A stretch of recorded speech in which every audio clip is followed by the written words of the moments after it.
ಇನ್ನು ಬಾನು ಮುಷ್ತಾಕ್ ಅವರಿಂದ ದಸರಾ ಉದ್ಘಾಟನೆ ವಿಚಾರಕ್ಕೆ ಸಂಬಂಧಪಟ್ಟಂತೆ ಪ್ರತಾಪ ಸಿಂಹ ವಿರುದ್ಧ ಶಾಸಕ ತನ್ವೀರ್ ಸೇಠ್ ಗರಂ ಆಗಿದ್ದಾರೆ.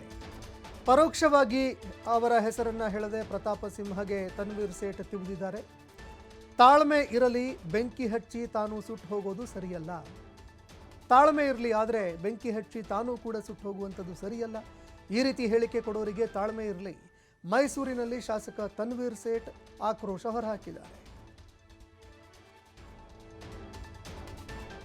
ಮುಂದೆ ಇದೆ 4414ನೇ ದಸರಾ ಇವತ್ತು ನಾವು ಏನು ಆಚರಣೆ ಮಾಡ್ತಾ ಇದ್ದೀವಿ. ಈ ಹಿಂದೆ ನಾವು ನೋಡಿದಂತಹ ಸಂದರ್ಭ ವಿಜಯನಗರ ಸಾಮ್ರಾಜ್ಯ ಶುರು ಮಾಡಿದಂತಹ ದಸರಾ, ತದನಂತರ ನಮ್ಮಲ್ಲಿ ಮಹಾರಾಜರ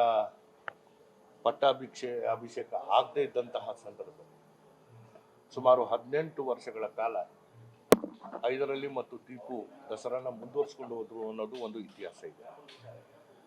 ತದನಂತರ 1974ರ ನಂತರ ಸರ್ಕಾರ ವಹಿಸಿಕೊಂಡಂತಹ ಸಂದರ್ಭದಿಂದ ಅನೇಕ ಎತ್ತರದ ಸಾಹಿತಿಗಳು, ಸಮಾಜದ ಮುಖಿಯಾದಂತಹ ವ್ಯಕ್ತಿಗಳು, ಎಸ್.ಎಂ. ಕೃಷ್ಣ ಅವರು, ನಿಸಾರ್ ಅಹಮದ್ ರವರು, ಸ್ವತಃ ರಾಷ್ಟ್ರಪತಿಗಳು ದಸರಾನ ಉದ್ಘಾಟನೆ ಮಾಡಿದ್ದಾರೆ. ಸಾಮಾನ್ಯ ಒಬ್ಬ ರೈತನು ಕೂಡ ದಸರಾ ಉದ್ಘಾಟನೆ